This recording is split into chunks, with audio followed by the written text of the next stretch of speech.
Bonjour chers élèves, c'est M. Lucas Roland. Nous allons continuer la suite de notre leçon que nous avons vue la fois dernière.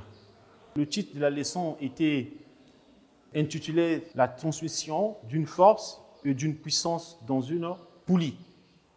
Maintenant, on avait vu la première partie sur la transmission d'une force et la deuxième partie aujourd'hui, nous allons voir la transmission d'une puissance et donc dans une poulie. Bien.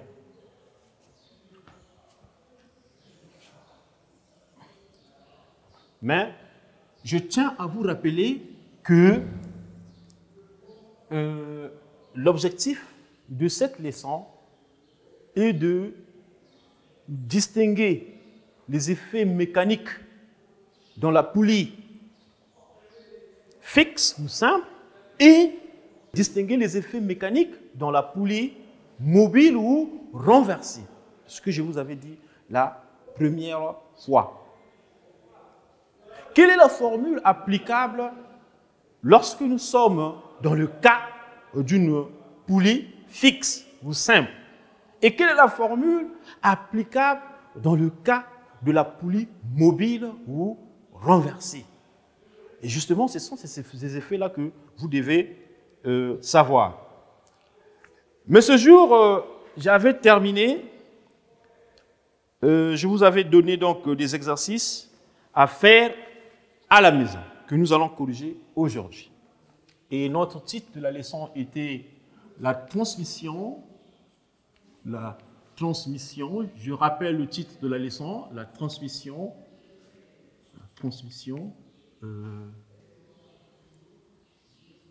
d'une force.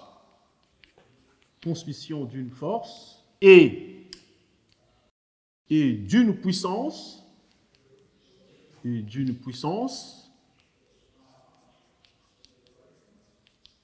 d'une puissance dans une poulie.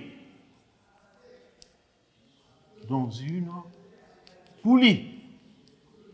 Voilà ce qui était notre titre de la leçon de la fois dernière. Transmission d'une force, d'une puissance dans une poulie. Voilà. Bien. Alors, j'avais donné une question et un exercice à faire à la maison.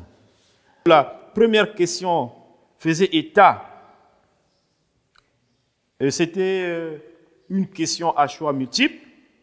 Choisis la réponse juste pour maintenir en équilibre une charge d'intensité 100 newtons à l'aide d'une poulie immobile. Voyez-vous, on écrit bien poulie immobile. Poulie, attention, poulie immobile. Si c'est une poulie immobile, ça veut dire qu'il n'est pas mobile. C'est une poulie qui est fixe ou simple. Il faut faire extrêmement attention quand vous analysez un exercice. Poulie immobile. Poulie immobile. Quelque chose qui est immobile et en état de repos, est stable. Donc, c'est une poulie qui est fixe ou simple.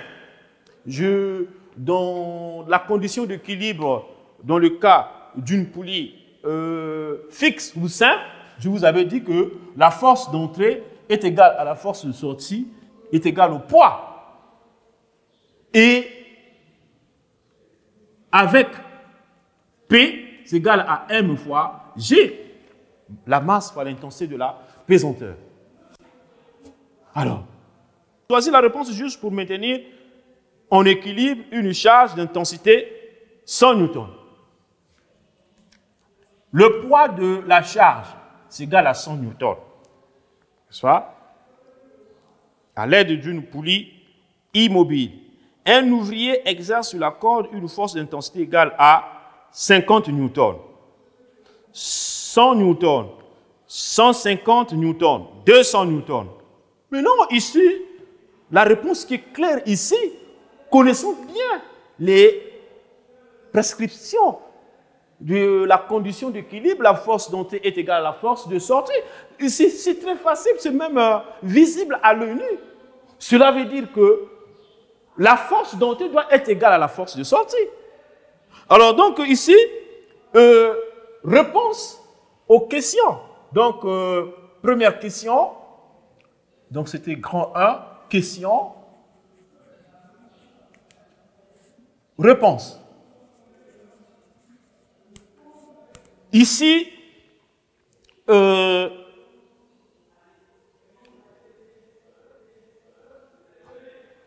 réponse que tu vas choisir ici, c'est bien clair, comme je viens de le dire, c'est 100 newtons, parce que la force d'entrée est égale à la force de sortie, est égale au poids. C'est donc égal à 100 newtons. Ce n'est pas aller chercher de midi à 14 heures. La réponse est bien claire. Parce que nous avons dit que la force d'entrée est égale à la force de sortie. Donc ici, la réponse, ici, quand je sais bien d'analyser cette question, choisir la réponse juste.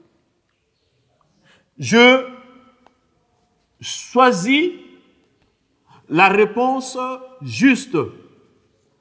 La réponse juste. La réponse juste. Je choisis la réponse juste. Alors ici, l'intensité de la force pour maintenir en équilibre une charge à l'aide d'une poulie. Ici, la réponse juste est de 100 newtons. L'intensité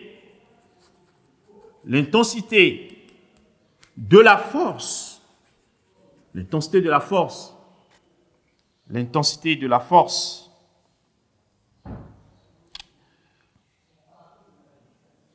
L'intensité de la force pour maintenir en équilibre une charge. L'intensité de la force pour maintenir en équilibre une charge est de 100 newtons. Et de 100 newtons. Cette force, comme vous avez bien suivi le cours, c'est la force d'entrée ou encore la force motrice que l'utilisateur exerce, applique sur la corde. Voilà. Et de 100 newtons. Selon cette condition d'équilibre. Vous devez le savoir que la force d'entrée est égale à la force de sortie, est égale au poids. Parce que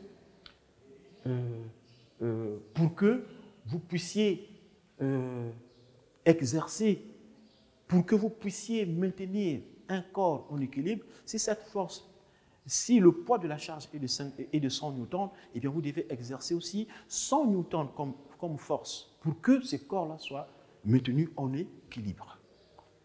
Voilà donc la réponse. Et puis, venait le deuxième exercice. N'est-ce pas? Venait le deuxième exercice. Est-ce que je peux faire ci? Oui, merci. Deuxième exercice.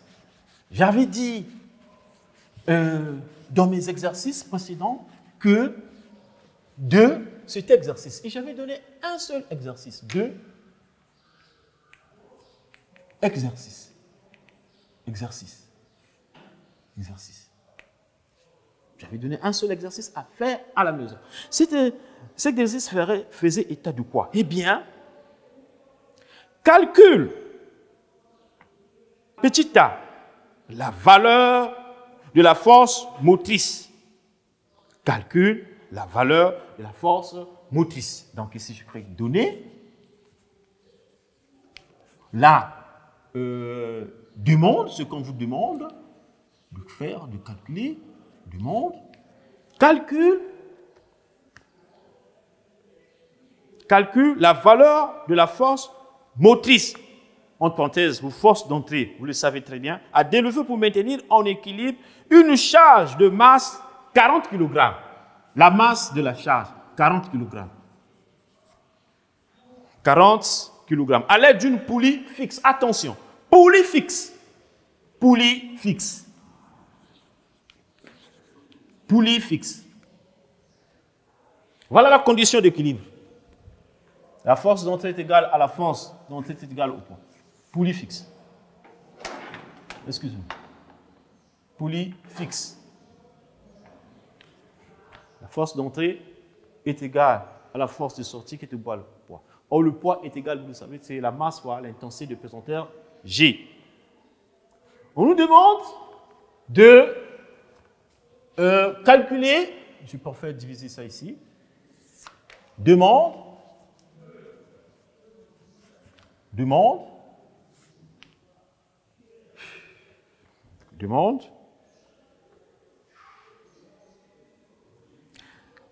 calcule la valeur motrice à développer pour maintenir en équilibre une charge de masse 40 kg à l'aide d'une poulie fixe.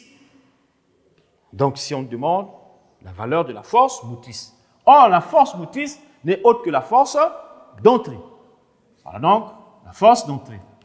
Point d'interrogation. Solution. Solution. Je calcule la valeur de la force motrice. La valeur de la force motrice. En parenthèse, force d'entrée. La force motrice n'est autre que la force d'entrée que l'utilisateur applique sur la corde. Qu'est-ce que vous aurez? Nous sommes dans le cas d'une poulie fixe. Je dis bien poulie fixe. La condition d'équilibre. Je le rappelle que la force d'entrée est égale à la force de sortie est égale au poids. Donc, vous avez ici, je pose la force d'entrée est égale à la force de sortie, est égale au poids. Or, le poids est égal à la masse fois l'intensité de pesanteur. Masse fois J. Voilà. Voilà donc la formule que vous allez appliquer ici. En application numérique, la force d'entrée, moi je me résume tout simplement ici, la force d'entrée est égale au poids, donc ça sera physiquement est égal à la masse fois G, tout simplement. Voilà. Je fais suivre la formule des unités. La force d'entrée s'exprime en newton, la masse en kilogrammes, l'intensité de pesanteur en newton par kilogramme. Application numérique. La force d'entrée sera donc égale à la masse 40 fois G. G, c'est toujours donné. Ici sur Terre, l'intensité de pesanteur, c'est 10. On arrondit à 10. Donc ici, je veux mettre ça au données kilogrammes, newton par exemple. Donc ici, 40 fois 10. Et ça vous donne bien sûr, vraisemblablement 400 newtons. D'où la force d'entrée est égale à 400 newtons. Et vous encadrez votre réponse. Voilà la force qu'il fallait appliquer pour maintenir ce corps en équilibre dans le cas d'une poulie fixe.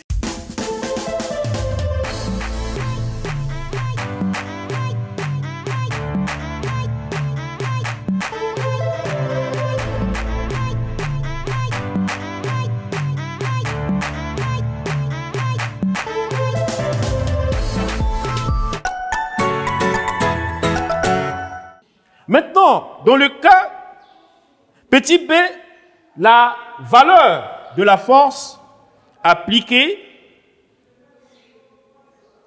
pour maintenir en équilibre une charge de masse 40 à l'aide d'une poulie mobile. Cette fois-ci, nous sommes avec une poulie mobile.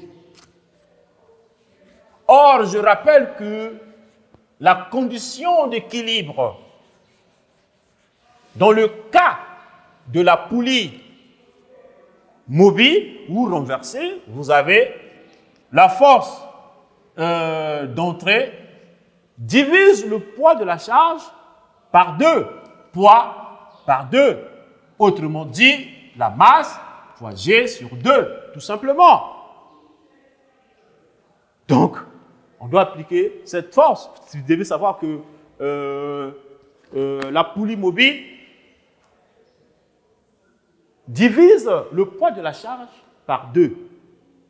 Donc si, par exemple ici dans la poulie fixe ou simple, si le poids, la force que l'utilisateur, nous avons trouvé, est de 400 newtons, puisque c'est les mêmes valeurs de masse, cela veut dire que dans la poulie mobile ou renversée, la force que l'utilisateur applique ou la force d'entrée sera donc égale à 200 newtons. C'est une évidence physique.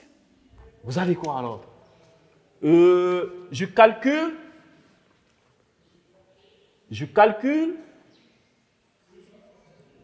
petit b, je calcule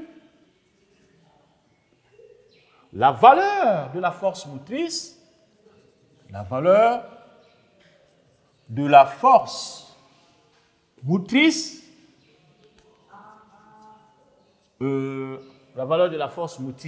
entre parenthèses, force d'entrée. Force d'entrée. Force d'entrée. Dans le cas d'une poulie, mobile ou renversée. Alors, comment ça sera? Nous appliquons seulement la condition d'équilibre. Nous savons que la condition d'équilibre, dans le cas d'une poulie mobile ou renversée, vous savez que la force d'entrée est égale au poids de la charge divisé par 2. Or, le poids est égal à la masse fois G. Ce qui revient à dire que la force d'entrée sera égale à la masse fois G divisé par 2. Voilà. Application numérique. La force d'entrée sera donc égale à la masse. Mais la masse ici est égale à 40 kg multiplié par l'intensité d'un pesanteur qui est donnée sur fois 10 divisé par 2. Nous voyons ici que 40 fois 10, ça donne 400. Et 400 divisé par 2, c'est bien évidemment égal à 200. Voilà, c'est ce que j'avais dit. D'où, dans le cas de la poulie mobile ou renversée, la force d'entrée est égale à 200 newtons. Et c'est une logique physique dans la mesure où le poids de la charge dans le cas de la poulie mobile est divisé par 2. Donc l'effort est moindre. Il est mieux d'utiliser la poulie mobile que la poulie fixe pour soulever une charge. Parce que la poulie mobile divise le poids de la charge par 2. Ou bien multiplie par 2 la force à exercer sur la corde. Voyez-vous? À peu près les exercices que je vous avais donnés à faire à la maison. À présent, après que vous ayez recopié ces exercices, nous passons à la suite de notre leçon qui est la transmission d'une puissance dans un système mécanique. Donc, une machine simple. Recopier. Grand 3. Travail mécanique dans une machine simple. Travail mécanique dans une machine simple. Travail mécanique dans une machine simple. Bien. Voilà. Voilà. C'est ici que commence la deuxième partie de notre leçon que nous avons vue précédemment, plus précisément le 8 avril. Alors, c'était, je crois, le lundi. le 8 avril. C'était le mercredi. C'était le mercredi. Voilà. Alors, travail mécanique dans une machine simple. Est-ce que je peux effacer ici? Alors vous êtes à quel niveau? Là. C'est très bien. Dépêchez-vous.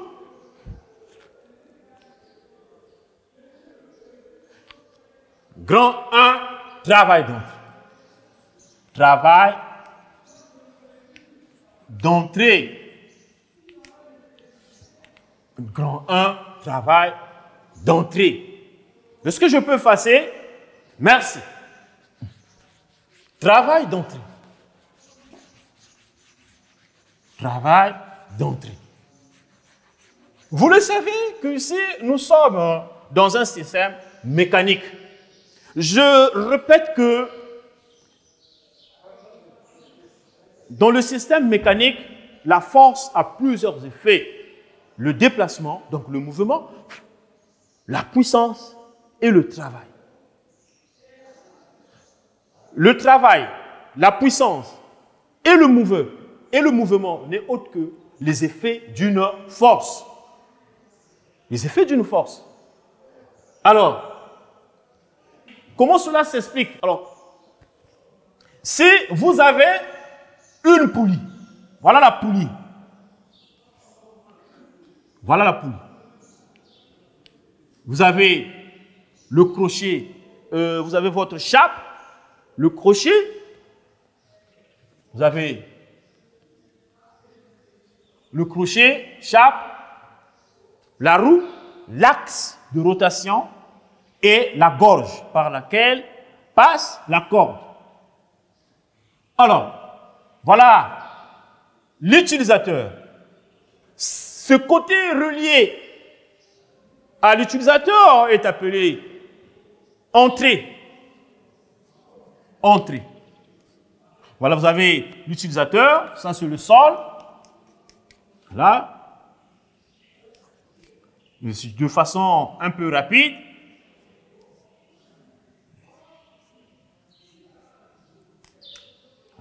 Ici, il applique sur la corde, il exerce une force motrice, qui est une force d'entrée.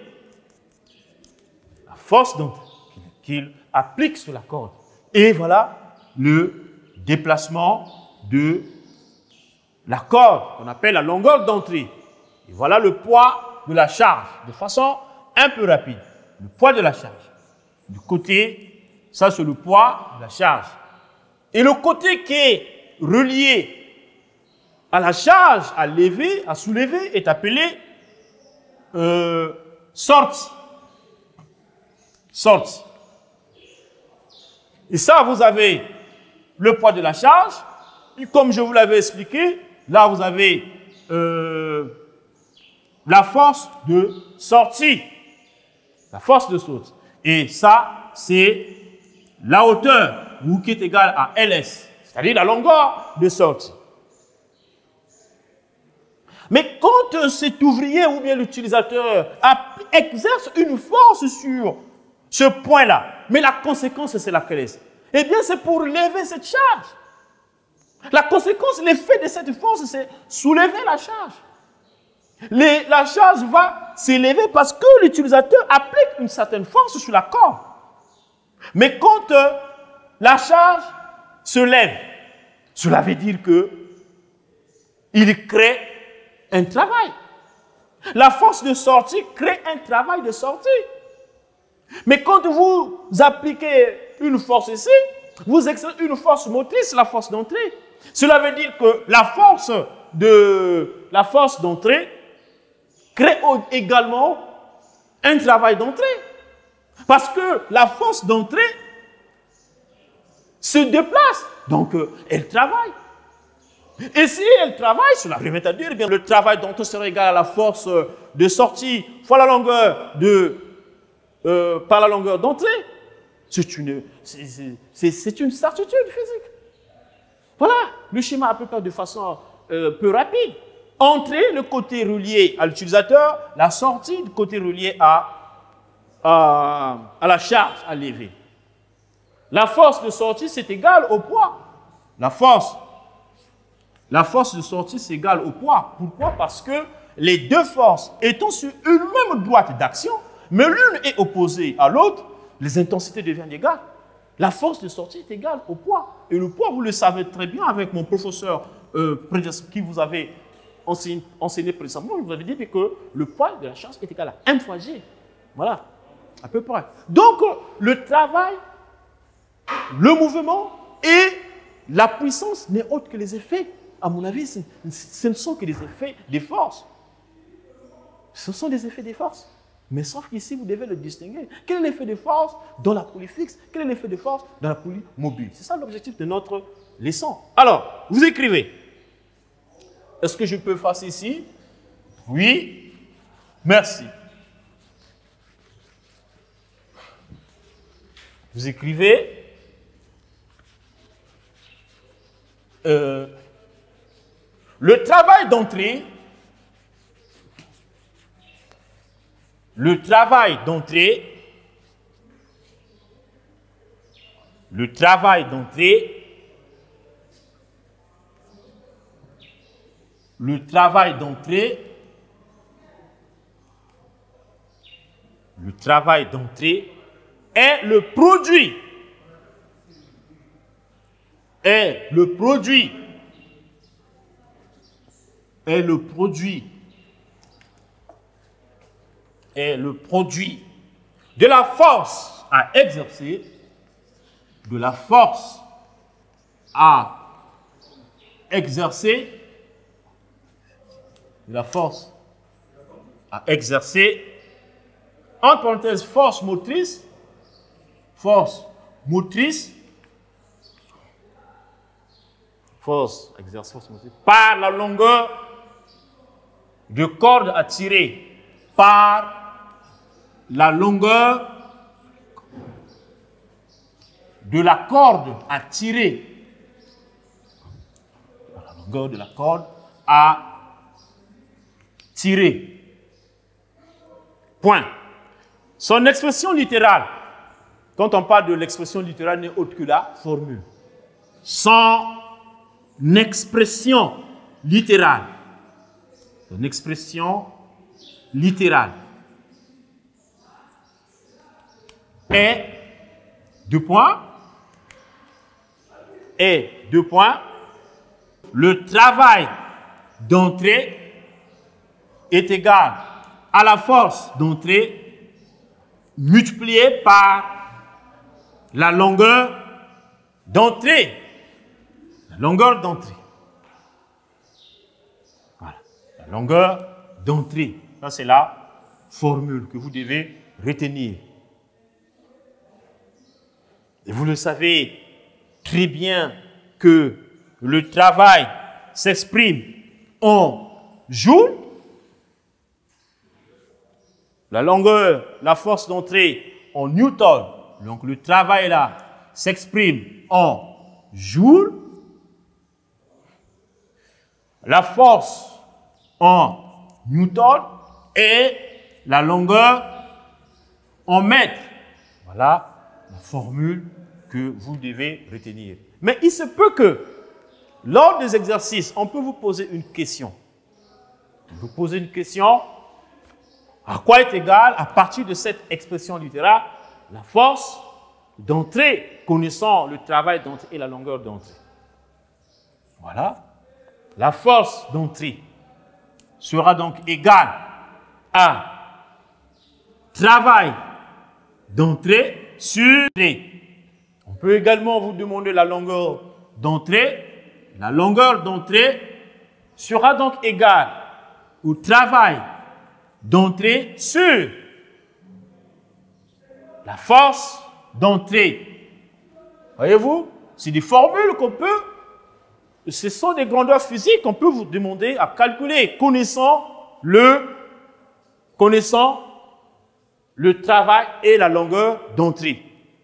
Voilà pourquoi j'ai bien écrit ici, ceci entrée, nouvelle session implique le travail, la force d'entrée, sur le travail d'entrée, sur la longueur d'entrée. De même, si on vous demande de calculer la longueur d'entrée, ça sera donc égal au travail d'entrée divisé par la force d'entrée. Vous connaissez les unités. Au préalablement, j'ai bien noté ça ici. Le travail en joule, la force en newton et la longueur en mètres. Bien. Après cela, il faut donner une précision, car vous le savez bien que en science, la répétition est sa mère. Alors, qu'est-ce qu'il faut faire? Il faut donc repréciser. Ici, avec 2 points, WE, travail d'entrée. Travail d'entrée. Travail d'entrée. Travail d'entrée. La FE, c'est la force d'entrée. Force d'entrée. LE, enfin, c'est la longueur d'entrée. Voilà ce que je tenais à peu près à préciser.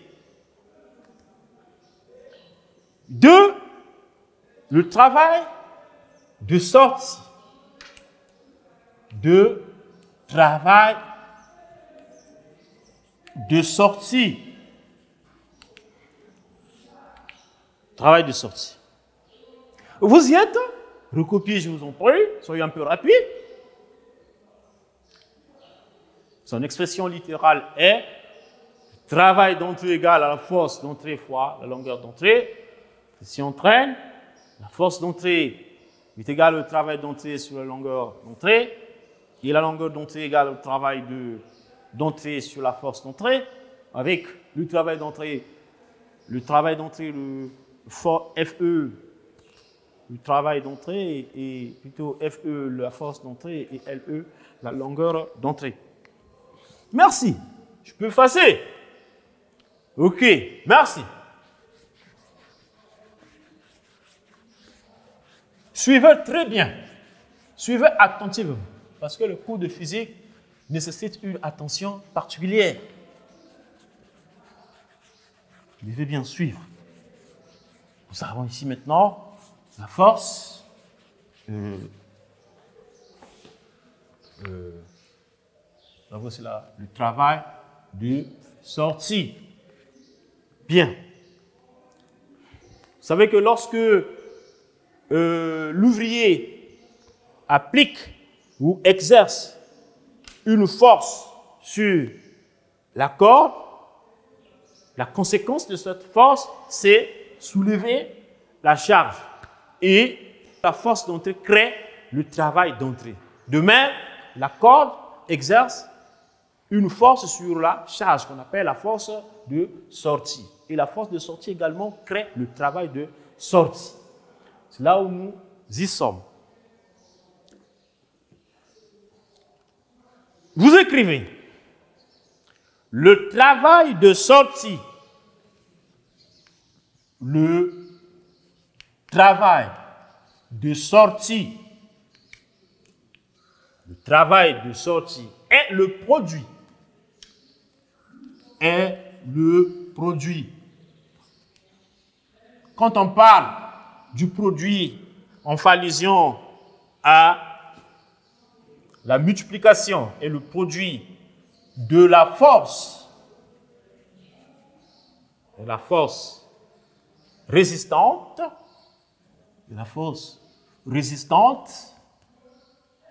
par la hauteur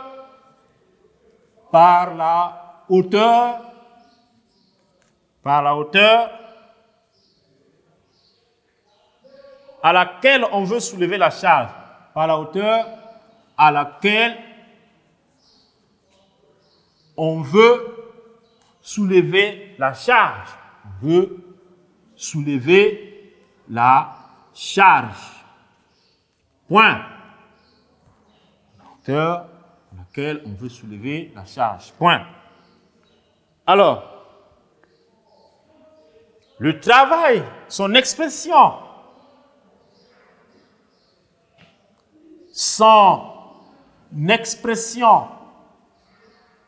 littérale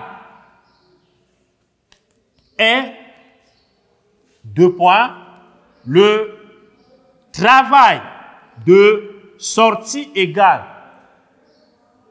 au poids de la charge fois la hauteur ou la longueur du déplacement. Or, le poids s'égale à la masse fois l'intensité de pesanteur G. Il vient donc,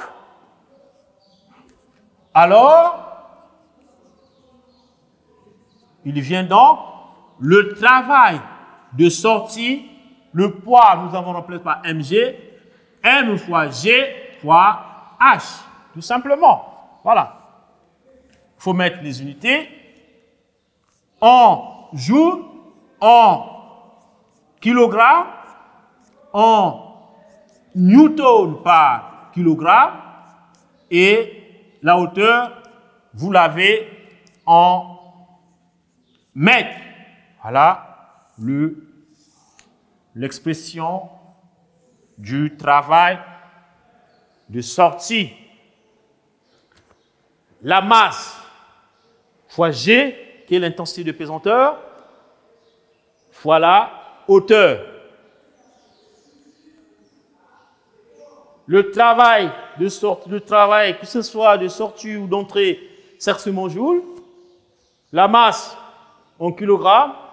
L'intensité de pesanteur G en newton par kilogramme. Et enfin, la hauteur, c'est en mètres.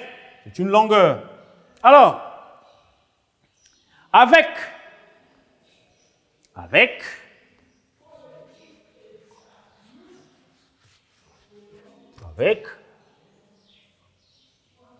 deux points, avec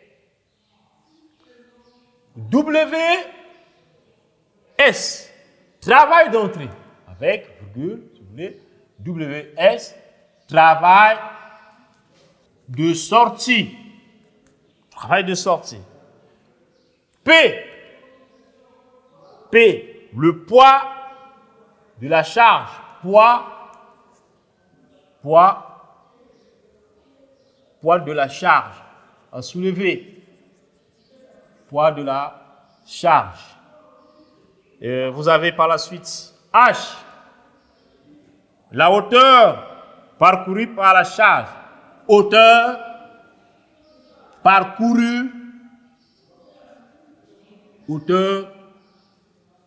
parcourue par la charge. Hein, lorsque la charge se lève, il parcourt une certaine hauteur, une certaine distance.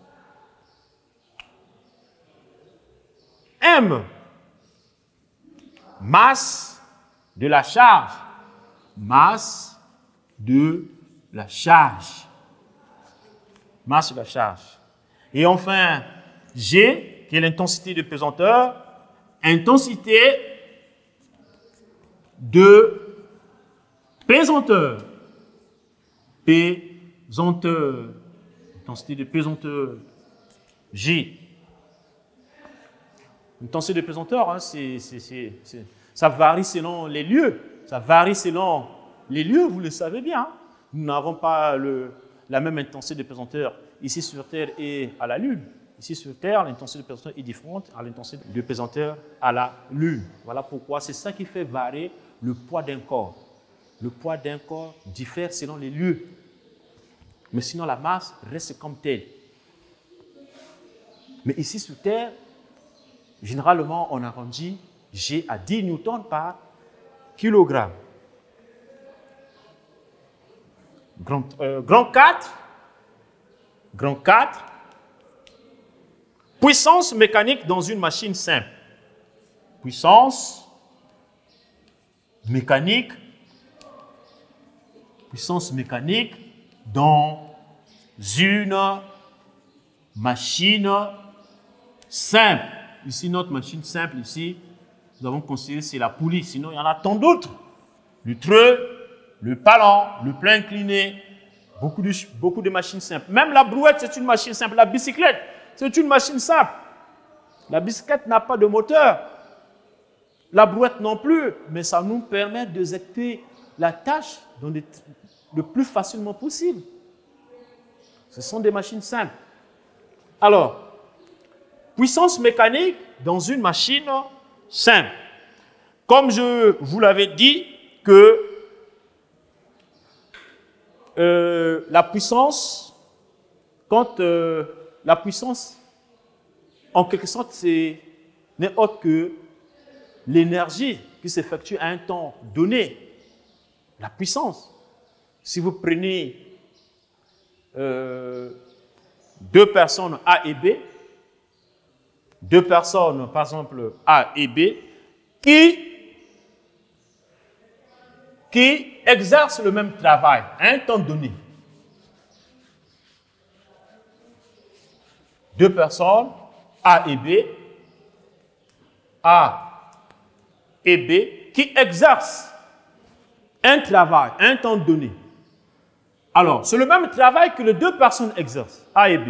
Si la première personne finit, par exemple, son travail, il fait, par exemple, 1 heure, et la deuxième personne finit son travail en faisant 2 heures. Quelle est la personne la plus puissante? La personne la plus puissante, c'est A, parce qu'il accomplit ce même travail en peu de temps. Donc, c'est en quelque sorte la capacité et une énergie que la personne peut appliquer, exerce pour accomplir un travail. Donc ici, dans le cas de notre poulie, donc la machine simple, lorsque l'utilisateur exerce une force, lorsqu'il applique une force sur la corde, eh bien, il applique une certaine énergie. Vous pouvez prendre deux personnes qui travaillent, chacun avec sa poulie et l'autre aussi avec sa poulie. Les deux ont des poulies fixes ou simples. Mais la première personne termine son travail en moins de temps. Mais ça veut dire que la première personne est plus puissante que la deuxième personne. C'est ça la notion de puissance.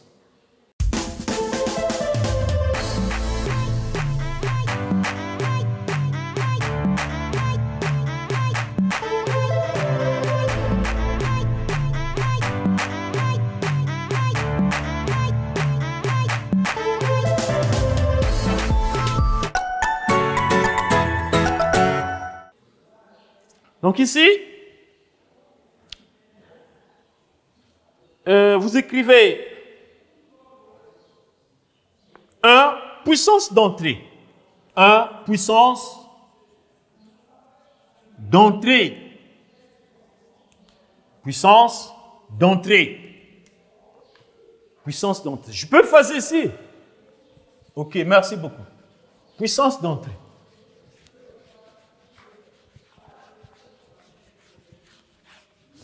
Puissance d'entrée. À quoi est égale la puissance d'entrée? À quoi est égale la puissance d'entrée? La puissance d'entrée n'est autre que le rapport ou le quotient du travail d'entrée sur le temps mis pour accomplir ce travail. Alors, vous écrivez la puissance d'entrée. La puissance d'entrée dans une machine simple,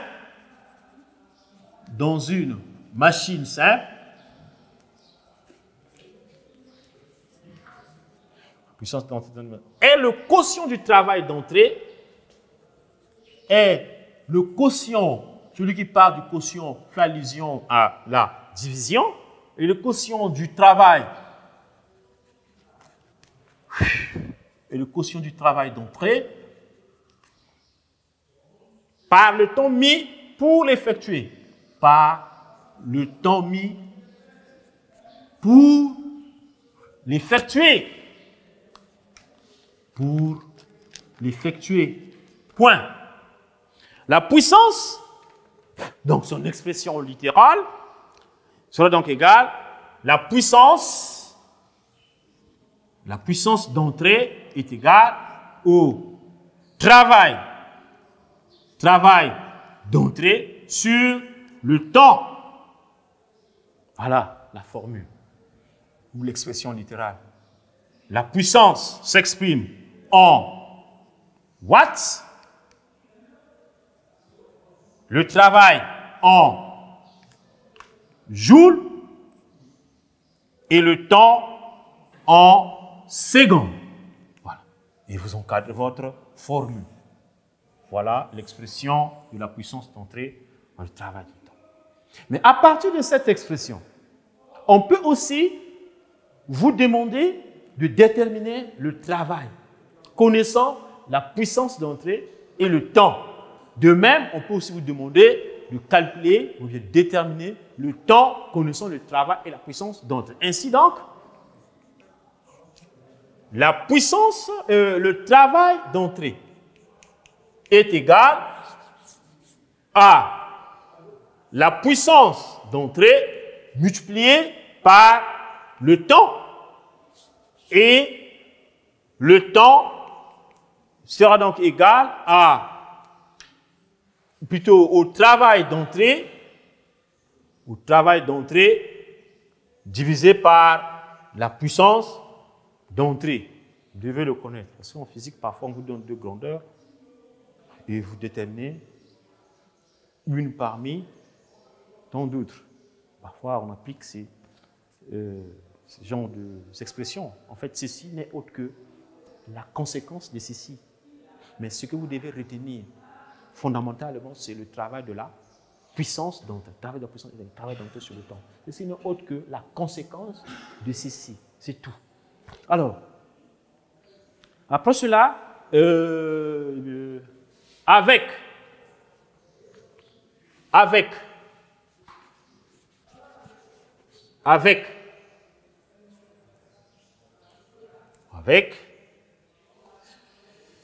W, travail d'entrée,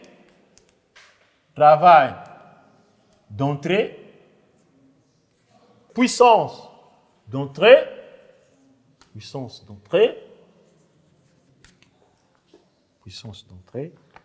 le temps mis T, temps mis pour accomplir, pour effectuer ce travail.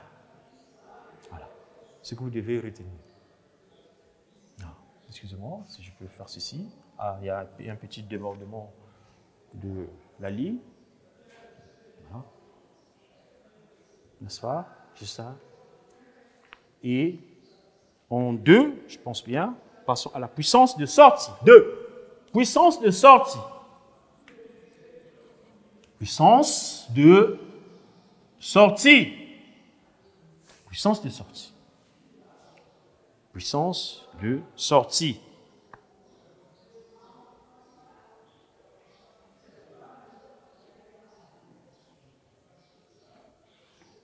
C'est un peu le contraire de la puissance d'entrée. Ici, ça sera donc le quotient du travail de sortie sur le temps mis pour l'effectuer. Le temps mis pour accomplir ce travail, tout simplement. Alors donc, vous écrivez la puissance de sortie. La puissance de sortie. La puissance de sortie. Dans une machine simple, la puissance de sortie dans une machine simple est le quotient du travail de sortie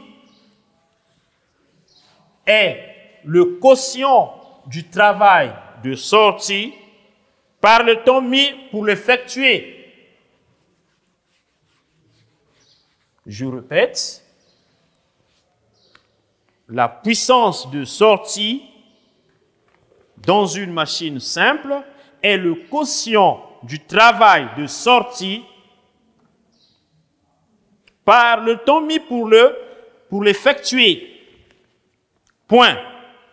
Son expression littérale est, je répète ici que l'expression littérale n'est autre que la formule, ce que nous appelons communément la formule. Ne vous embrouillez pas. L'expression littérale, quand on vous demande, donne l'expression littérale du travail d'une force, eh bien, c'est la force fois la longueur. En fait, c'est la formule tout simplement.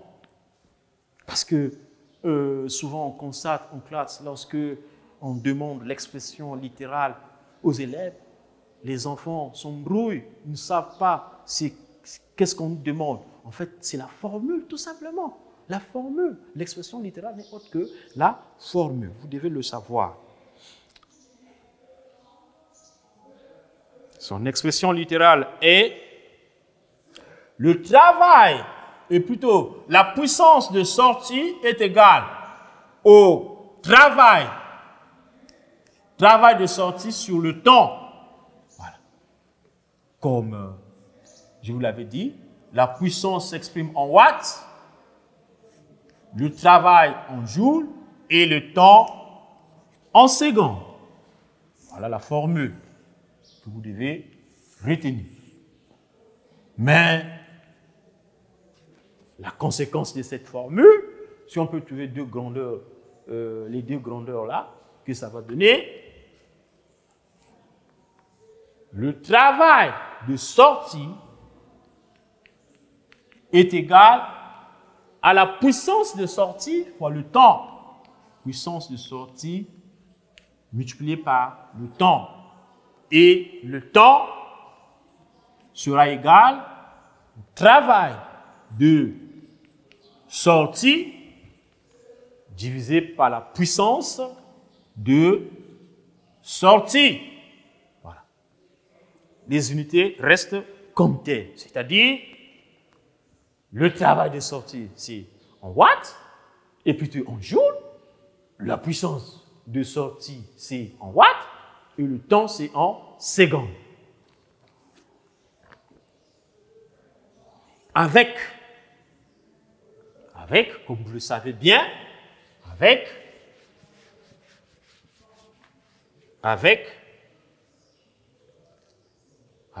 PS. C'est quoi? C'est la puissance de sortie. Puissance de sortie, tout simplement. Puissance de sortie. PS, la puissance de sortie. WS,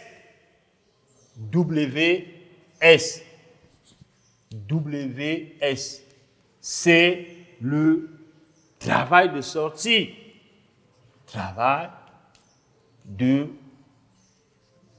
sortie. T n'est autre que le temps mis pour accomplir ce travail. Voyez-vous? Ok. Nous sommes à 4 puissances mécaniques dans une machine simple. 1 puissance d'entrée, l'avons vu. 2 puissance de sortie, c'est là où nous sommes. Maintenant, en grand 5, vous écrivez conservation du travail et de la puissance en présence des frottements.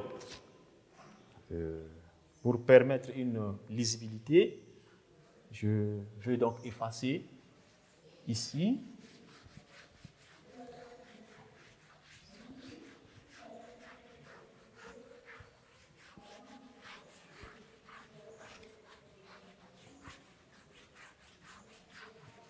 Donc 5, conservation du travail.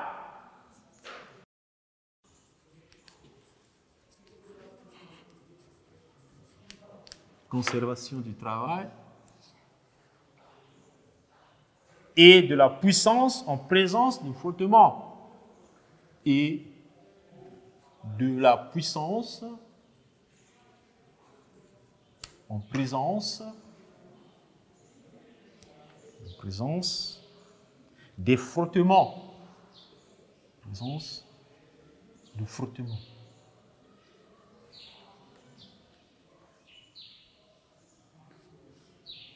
Présence de force. Présence de force.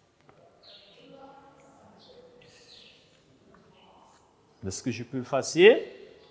Vous avez pris toutes les formules là? Bien. Merci. Nous évoluons. Soyez attentifs. C'est un cours de physique sur la transmission d'une force et d'une puissance dans une poulie, qui est une machine simple qui nous permet d'exécuter un travail sans trop de difficulté, qui rend le travail facile à exercer, la poulie. Et souvent, vous le voyez dans les travaux de construction pour élever le béton, les briques, surtout dans la construction des immeubles. Alors, conservation du travail et de la puissance en présence de frottement. Excusez-moi. En présence de frottement. En présence des frottements. Alors ici, quand vous êtes dans le système mécanique, tel que la poulie dans lequel nous sommes, quand vous exercez une force, je peux avoir de frottement. Surtout si vous n'avez pas lubrifié avec de la graisse, soit avec, traditionnellement, on le fait avec de l'huile de palme, un peu de l'huile d'arachide, hein, l'huile filtrée, vous pouvez mettre sur votre machine pour que le frottement soit négligeable. Donc pour éviter les frottements, pour que les frottements ne soient pas trop considérables, il faut lubrifier votre machine simple en mettant de la graisse. Mais si les frottements sont importants, vous n'avez pas graissé par exemple votre machine, eh bien les frottements ici seront importants. C'est-à-dire, il y aura une perte de travail, une perte de quantité de chaleur. Cette quantité de chaleur qui se dégage, parce que quand il y a des frottements, l'axe de rotation avec la roue, il peut avoir de frottements. Et quand il y a de frottements, il y a usure de la pièce. Et quand il y a usure de la pièce, il y a forcément un dégagement de la chaleur. Et ce dégagement de la chaleur est appelé la quantité de chaleur perdue, qui est que quantité, bien une énergie thermique perdue, c'est le travail perdu. Donc ici, de même aussi pour la puissance, si, comme je viens de le dire, si les frottements sont importants, ne sont pas négligés, ne sont pas négligeables, eh bien, la puissance aussi, il y aura une puissance perdue, en quantité de la force. Donc ici, mais si votre machine est bien lubrifiée, soit par des frottements, eh bien, moi je pense qu'il n'y aura pas assez de frottements, les frottements seront négligeables, et quand vous exercez votre travail, le travail sera de plus en plus facile à exercer, parce que les frottements sont négligeables, parce que vous avez lubrifié votre machine en mettant de la graisse, un peu de l'huile, des choses comme ça, des lubrifiants. Mais si vous ne l'avez pas fait, alors vous allez souffrir, la machine va caler. Hein, n'est-ce pas? La machine va caler. Je peux illustrer ça par ces phénomènes. Suivez, que j'ai par ces phénomènes. J'ai une petite poulie ici. Voyez-vous? Ça, c'est la charge. Vous pouvez zoomer, je vous en prie. Ça, c'est la charge. J'accroche ma charge ici. Voyez-vous?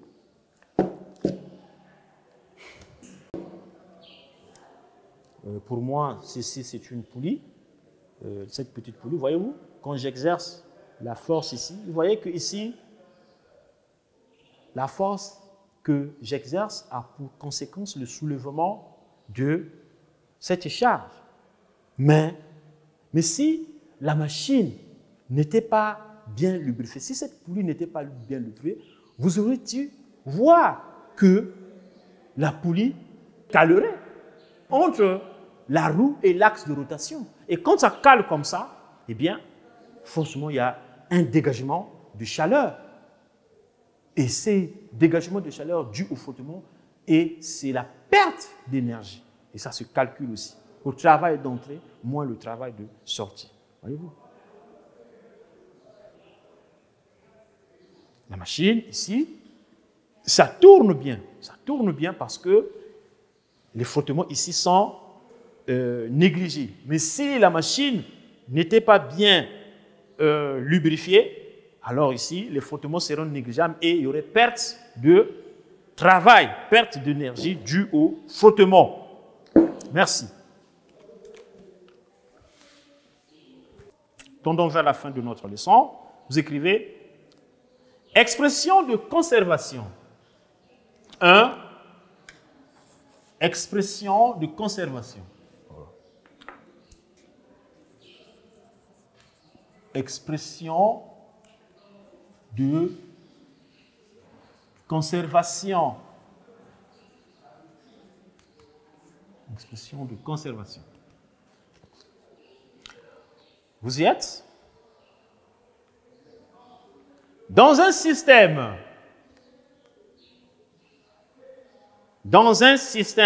de transmission, dans un système de transmission,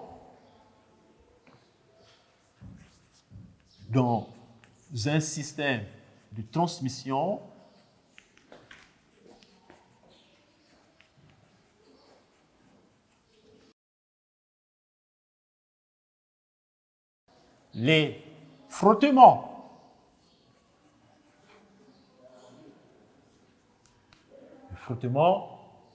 absorbent une partie du travail. Absorbe une partie du travail. Absorbe une partie du travail. Une partie du travail. Absorbe une partie du travail. Une partie du travail. Absorbe une partie du travail.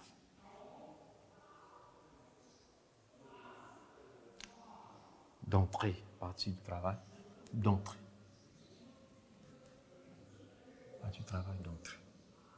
Ainsi, les expressions littérales de conservation s'écrivent. Point. Ainsi,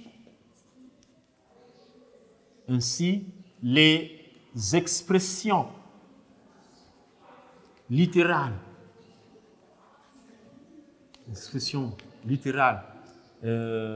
s'écrivent. 2 points. Le travail d'entrée égale à travail de sortie plus Q. Ceci entraîne Q, qui est la quantité de chaleur, travail d'entrée, Q égale travail d'entrée, le travail de sortie, changement, ça change de signe, moins travail de sortie. Voilà. Peu importe de mettre les unités, parce que toutes ces grandeurs physiques-là s'expriment en joules. Quantité de chaleur ou l'énergie perdue, c'est en joules, en joules, en joules. De même, ceci, Q, c'est la quantité de chaleur due au frottement. Q, avec Q, la quantité de chaleur due au frottement. Quantité de chaleur due au frottement. Due au frottement. La quantité de chaleur due au frottement. Due au frottement. Ou travail, on va appeler ça aussi, ou travail perdu. Ou travail perdu. Travail perdu, c'est une perte d'énergie. Travail perdu.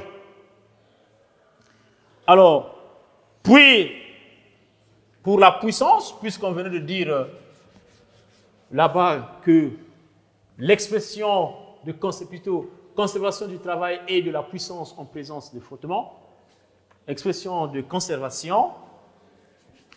Vous avez pour la puissance perdue ici sera donc égale pour la puissance, donc la puissance d'entrée égale à la puissance de sortie plus la puissance perdue. Petit p ici, pour moi, c'est perdu. Alors, ceci implique que la puissance perdue sera donc égale à puissance d'entrée moins puissance de sortie. Voilà les formules que vous devez retenir. Si on vous demande de calculer la quantité de chaleur perdue, voilà la formule que vous devez appliquer. Travail d'entrée, une fois que vous avez eu votre travail d'entrée, vous allez soustraire avec le travail de sortie, vous allez avoir la quantité de chaleur perdue. De même, si on vous demande de calculer la puissance perdue, eh bien alors, vous allez faire la soustraction entre la puissance d'entrée et la puissance de sortie. En faisant juste la soustraction, vous avez la puissance que vous avez perdue. Certainement, votre poulie, votre machine simple n'était pas lubrifiée. Avec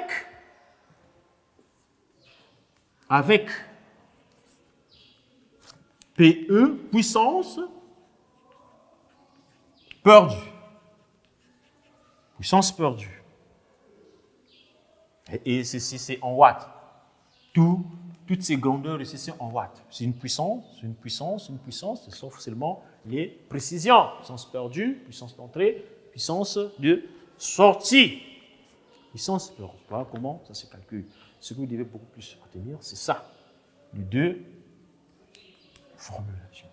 Souvent dans les exercices, on le demande, après qu'on ait calculé le travail d'entrée, le travail de sortie, et qu'on vous demande la quantité de chaleur ou perte d'énergie. Bien. Le rendement d'une machine simple. 2. Le rendement d'une machine simple. Voyez-vous, ici, on parle du rendement. Mais le rendement, un bon rendement est dû si la machine fonctionne bien, marche bien, c'est-à-dire qu'elle est bien lubrifiée. C'est-à-dire que ça tourne bien. Hein? Si vraiment la machine tourne bien, eh bien, le rendement sera important. Mais s'il y a des cales, des pertes d'énergie, le rendement ne sera pas trop important, ça sera négligeable. Donc c'est pourquoi, si vous avez toujours une machine simple, il faut toujours penser à le lubrifier pour que vous ne puissiez pas trop exercer plus d'efforts, mais bien au contraire, puissiez exercer moins d'efforts si vous avez lubrifié votre machine.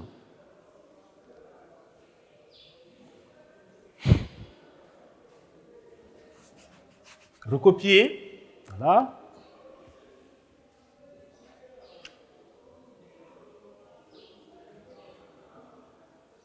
Tendons vers la fin. Alors, vous savez qu'en matière scientifique, il faut beaucoup expliquer, il y a tellement trop d'explications, parce qu'il faut expliquer les phénomènes physiques pour comprendre certaines choses, et cela prend beaucoup de temps.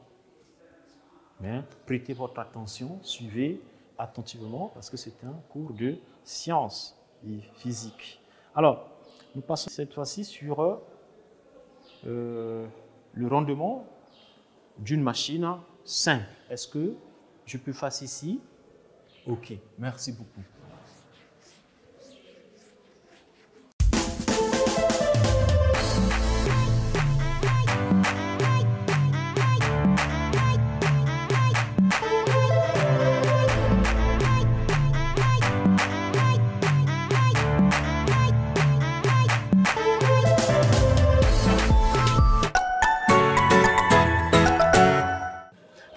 Le rendement d'une machine simple, la puissance de sortie est inférieure à la puissance d'entrée. ceci entraîne que la puissance de sortie sur la puissance d'entrée est inférieure à 1. C'est le rapport, ce rapport est le rendement de transmission. Ce rapport est le rendement de transmission. Le rendement de transmission. Rendement de transmission. La puissance de sortie est inférieure à la puissance d'entrée, c'est-à-dire si la puissance de sortie, par exemple, égale à 250 watts, eh bien, pour que ça soit inférieur, je suppose, la puissance de sortie et la puissance d'entrée va être égale, par exemple, à 280 watts. Voilà. C'est ce que ça veut dire. La puissance de sortie est inférieure. Vous voyez que 250 est inférieur ou 80. Et si vous appliquez la formule, le rendement est égal à la puissance de sortie sur la puissance d'entrée. Et vous allez trouver un nombre qui sera inférieur à 1. Donc 0, quelques. C'est ça le rendement. Mais vous devez le retenir, c'est très important, le rendement. Alors, vous écrivez 2,1. Vous prenez ceci, et puis, après avoir pris cela, vous écrivez 2,1 définition. 2,1 définition. Définition. OK. Définition. Nous allons définir ce que c'est le rendement d'une machine simple. Vous y êtes? Dépêchez-vous. Alors, vous écrivez le rendement d'une machine simple. Le rendement d'une machine simple.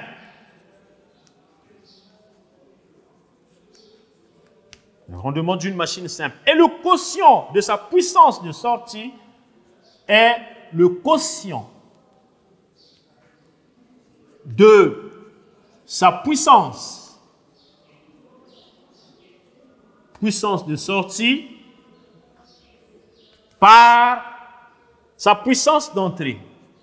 Par sa puissance d'entrée. Puissance d'entrée. Point. 2,2 expression littérale, c'est-à-dire nous allons donner la formule. 2,2 expression littérale. Expression littérale, la formule, je le rappelle encore. Expression littérale.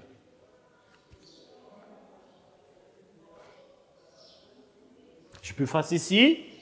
Merci. OK. Alors, la formule du rendement. Le rendement est abrégé par petit r égale à la puissance de sortie sur la puissance d'entrée. Ou le rendement aussi peut être égal au travail de sortie sur le travail d'entrée. Voilà. Ce sont des formules que vous devez retenir.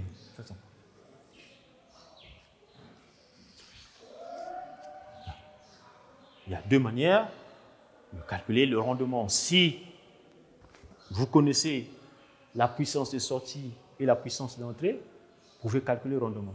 Si alors vous connaissez le travail de sortie ou le travail d'entrée, vous pouvez calculer le rendement. Avec 2 points R. Rendement de la machine. Donc ici, notre poulie dans notre cas. PS, puissance de sortie. PE, puissance d'entrée. puissance d'entrée. W, S, travail. Travail de sortie. Et W, E, travail d'entrée. Point. Voilà ce que vous pouvez un peu. Voilà ce que vous devez retenir. R, c'est le rendement. PS, puissance de sortie. PE, c'est la puissance d'entrée. Ici, R, c'est bien le rendement. Travail de sortie, travail d'entrée. Voilà pourquoi je l'ai défini que le rendement d'une machine simple est le quotient de sa puissance de sortie par la puissance d'entrée. Nous sommes dans ce cas-là.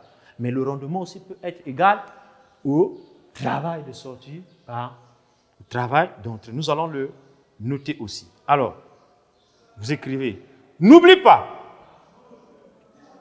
n'oublie pas, n'oublie pas, n'oublie pas, n'oublie pas, n'oublie pas. Vous écrivez n'oublie pas. N'oublie pas. Ça va? Bien. N'oublie pas. Est-ce que je peux suivre ici? N'oublie pas que puisque la puissance de sortie est inférieure à la puissance d'entrée, donc le rendement de machine simple est toujours inférieur à 1. Vous écrivez, puisque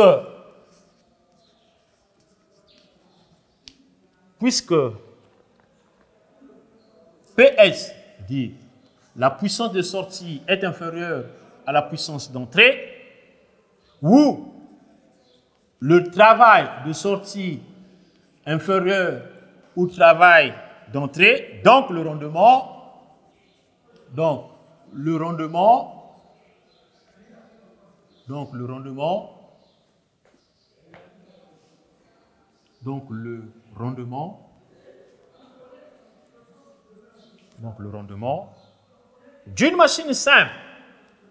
d'une machine simple, est toujours, vous devez le retenir, toujours inférieur à 1. Inférieur à 1. Le rendement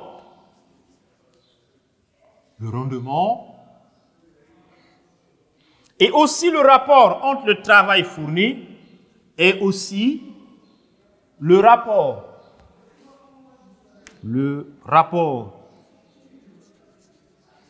entre le travail fourni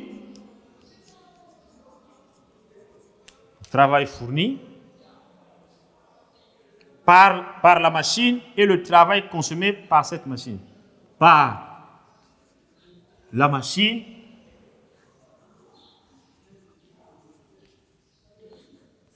et le travail consommé, donc travail d'entrée, travail consommé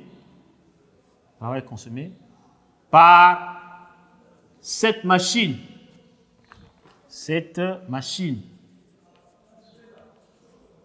Point.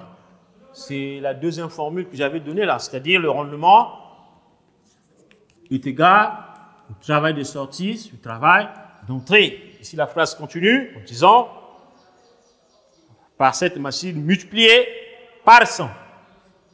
Multiplié, je vais expliquer ça, ce que ça veut dire, multiplié par 100%. Voilà. Alors, qu'est-ce que cela veut dire? Recopiez d'abord, je vais vous expliquer ce que ça veut dire.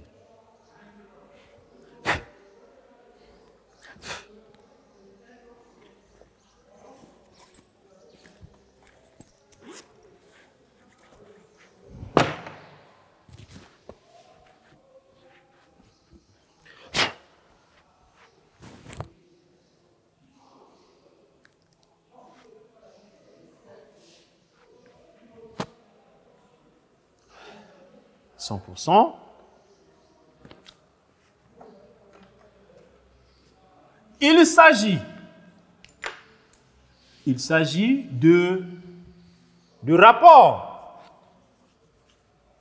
de deux grandeurs, physiques. Il s'agit du rapport de deux grandeurs physiques. Il s'agit d'un rapport de deux grandeurs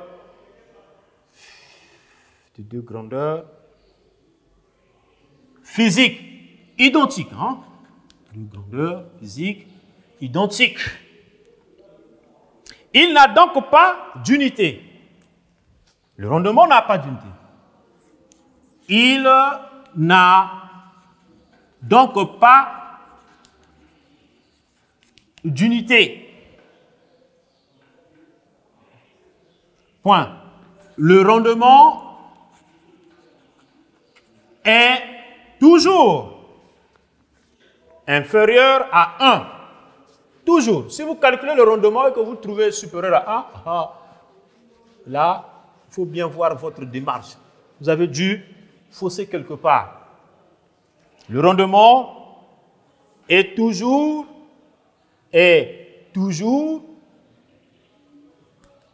inférieur à 1. Inférieur à 1. Toujours inférieur à... Il s'agit de rapport. Il n'a donc pas d'unité. Le rendement est toujours inférieur à 1. Bon, ici il faut raisonner en termes de pourcentage. Inférieur à 100%, si on réserve en termes de pourcentage. Je vais expliquer ça. Car il y a toujours une perte de travail sous forme de chaleur. Car il y a toujours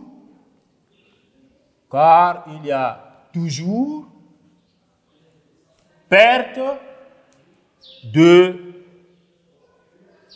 travail sous forme de chaleur. Bon, voilà. Je vais expliquer cette partie parce que pour éclairer l'ensemble des élèves, y compris ceux qui nous suivent à l'intérieur. En fait, c'est quoi? Ici, et je crois que je peux suivre cette partie, la première partie là.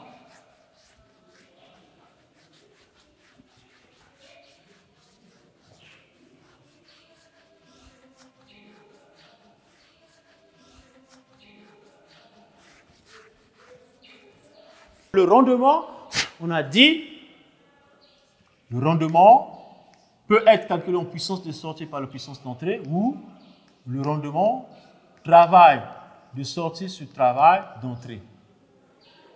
Le rendement est toujours inférieur à 1. Rendement inférieur à 1. C'est-à-dire que vous devez trouver un rendement. Le rendement doit être à 0, et quelques. 0,75, 0,80 et plutôt 8, 0,9. C'est ce que ça veut dire.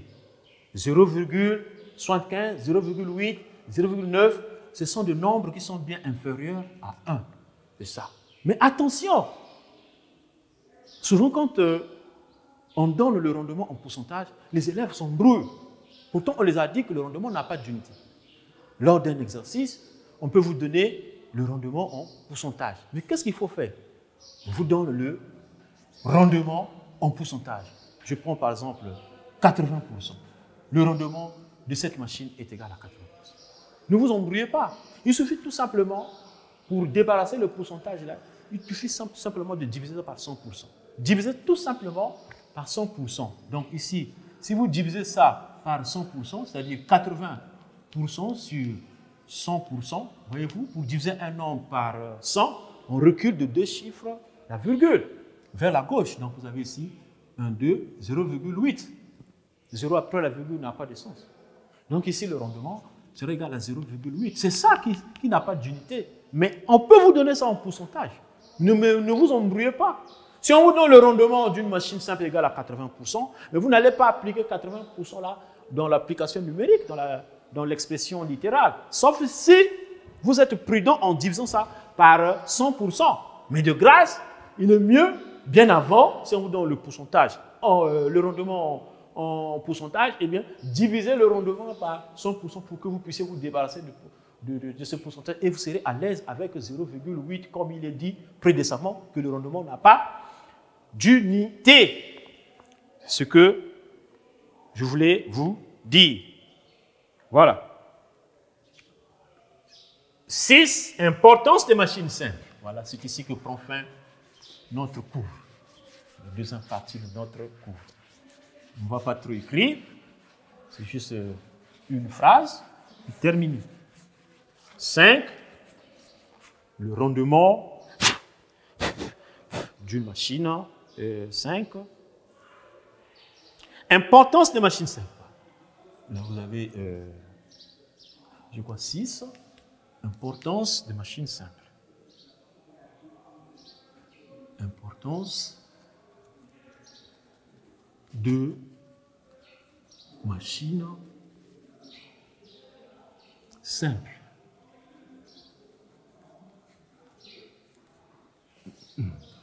Bon. Mais la machine simple, c'est l'importance. Quand on vous pose la question, l'importance de machines simples, vous avez, par exemple, un sac de ciment que votre père vient d'acheter. Il vous demande de transporter ça. Mais vous pouvez utiliser une machine simple pour que l'exécution de la tâche soit très facile. Vous transportez du lieu où vous avez acheté votre sac de ciment, un dépôt de ciment, jusqu'au chantier de construction de votre père. Mais vous devez le transporter au moyen d'une machine simple. Vous pouvez utiliser la brouette. Vous pouvez utiliser même un levier.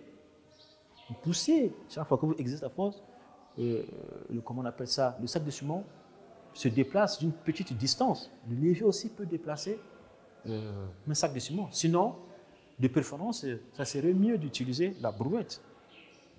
Donc ici, la machine simple, pour ne pas trop parler, sinon, l'importance des machines simples. Machine simple joue le rôle de transporter les objets lourds et l'élévation de ces objets. Donc vous écrivez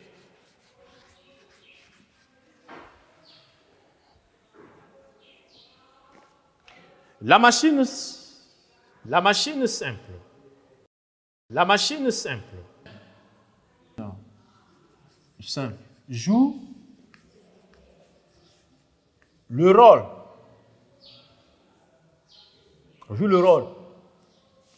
De tirer, transport d'objets lourds. D'objets lourds qui pèsent. Un sac de ciment pèse. Et combien de fois si on vous en donne 3 de transporter, c'est vraiment une lourde charge que vous allez transporter. Élévation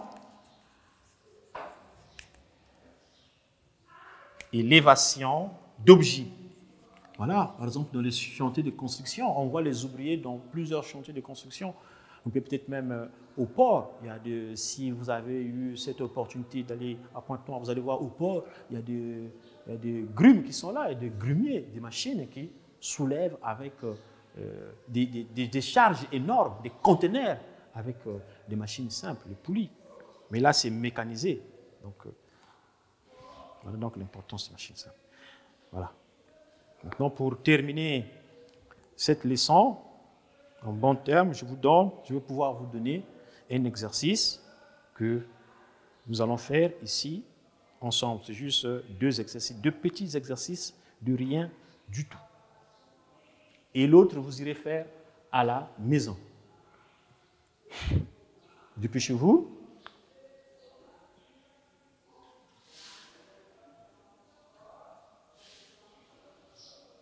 Bien. Voilà. Merci. Vous allez donc prendre cet exercice. Recopier cet exercice que je vais mettre au tableau.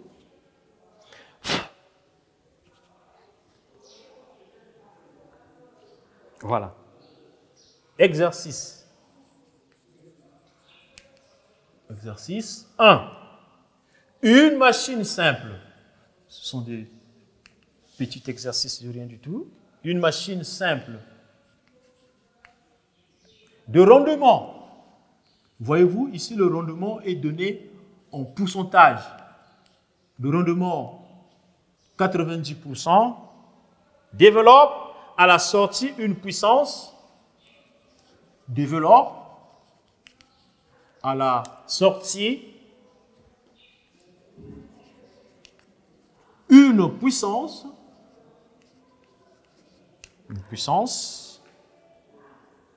de 0,8 kW. 8 kW. Calcul en kilowatts. Calcul en kilowatts. Sa puissance d'entrée. Sa puissance d'entrée. Calcul en kilowatts. La puissance d'entrée. Exercice numéro 2. Ce sont des petits exercices de rien du tout. Un élève tire. Un élève tire de 10 mètres. De 10 mètres. La corde passant par la gorge d'une poulie. La corde passant par la gorge d'une poulie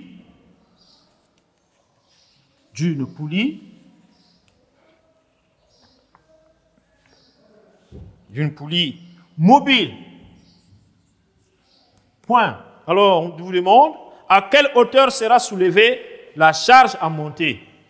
À quelle hauteur sera soulevée la charge à monter? Sera soulevée la charge à monter. Voilà. Voilà les 2 exercices que je donne pour résumer cette dernière partie de notre leçon. Bien, rapidement, puisque nous sommes à la fin, recopiez vite.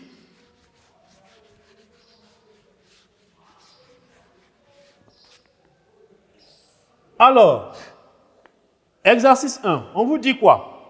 Une machine simple, certainement c'est la poulie, je ne sais pas quoi, le treu, le levier ou quoi, de rendement donné. Rendement, on a donné 90%. Vous voyez, c'est ce que je vous expliquais. Ici, le rendement est donné en pourcentage.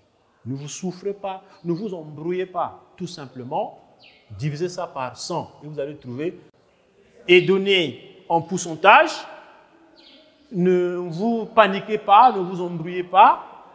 Comme il est dit précédemment que le rendement est toujours inférieur à 1, mais si 90 n'est pas un nombre inférieur à 1, vous devez tout simplement diviser ça par 100%. Et si vous divisez ça par 100%, vous allez trouver 0,9. Voyez-vous, vous vous êtes débarrassé de ce rendement-là, certainement, qui vous embrouille, parce que je vois ça chez les élèves. Ils s'embrouillent tellement trop. Alors, et on vous demande développe à la sortie une puissance. Donc, puissance de sortie égale à 0,8 kW. Calcule en kilowatts la puissance de sortie. On vous demande de calculer la puissance d'entrée en kilowatts. Solution. Voilà ce que vous allez faire. Vous posez votre formule, votre expression littérale du rendement. Le rendement égal à la puissance de sortie par la puissance d'entrée. On demande de déterminer la puissance d'entrée. La puissance d'entrée sera donc égale à la puissance de sortie sur le rendement. Voilà. Et vous appliquez numériquement les valeurs. La puissance d'entrée sera donc égale à la puissance de sortie qui est bien donnée, 0,8 sur le rendement, 0,9. Et lorsque vous faites les calculs, vous trouvez 0,88. Je m'arrête à 2 chiffres après la virgule. Kilowatt. Voilà. D'où la puissance d'entrée est égale à 0,0 kilowatt. Voilà. Voilà, c'est ce que je voulais bien dire. Deuxième exercice, c'est très facile. Donner. Deuxième exercice. Là, qu'est-ce qu'on vous demande? Voilà. Un élève tire de 10 mètres. 10 mètres, c'est la corde passant par la gorge d'une poulie mobile. Attention, poulie mobile. Rappelez-vous de la condition d'équilibre. À quelle hauteur sera soulevée la charge à monter? On nous demande de calculer la hauteur. Alors, solution. Je dis bien que nous sommes dans le cas d'une poulie mobile. Vous faites très attention. Voilà pourquoi j'ai souligné ça. Condition d'équilibre dans le cas d'une poulie mobile. Alors, on te demande de calculer la hauteur. Je calcule la hauteur à laquelle sera soulevée la charge à laquelle sera soulevée la charge. Alors, nous sommes dans le cas d'une poulie mobile. La condition d'équilibre dans le cas d'une poulie mobile, je rappelle, la force d'entrée est égale au poids divisé par et la longueur d'entrée, c'est 2 fois H. Donc, nous appliquons puisqu'on nous demande de calculer la hauteur à laquelle sera soulevée la charge, pose la formule. Connaissons que, on sait que dans le cas d'une poulie mobile, la longueur d'entrée est égale à 2 fois H. Ceci, en déterminant H,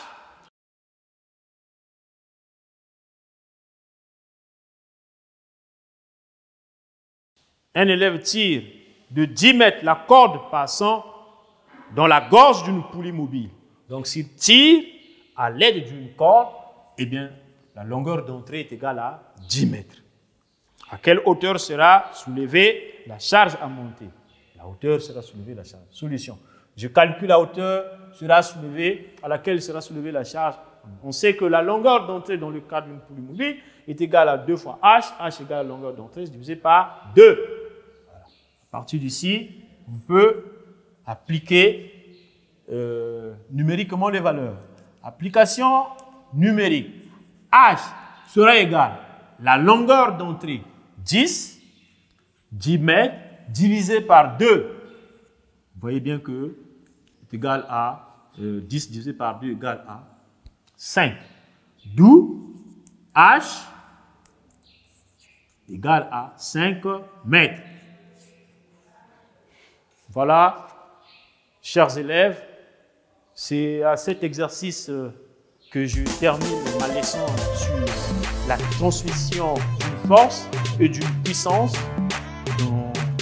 dans une poulie.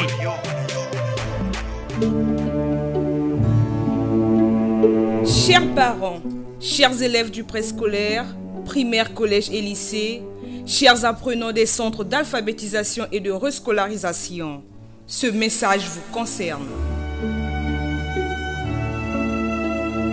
L'école à domicile, c'est le nouveau programme du MEPSA. Désormais, apprenez via la télévision, la presse écrite et les réseaux sociaux à partir du site www.menepsa.org et de l'application L'école à domicile.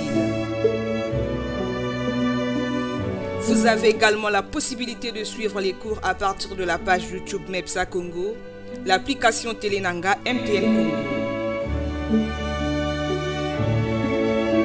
À la télévision, les cours seront diffusés chaque jour de 8h à 14h et au quotidien dans les dépêches de Brazzaville. Maintenir la flamme de l'éducation dans la famille, un devoir des parents en cette période de crise sanitaire due au Covid-19. Tous derrière le MEPSA pour sauver l'éducation face à la pandémie du Covid-19.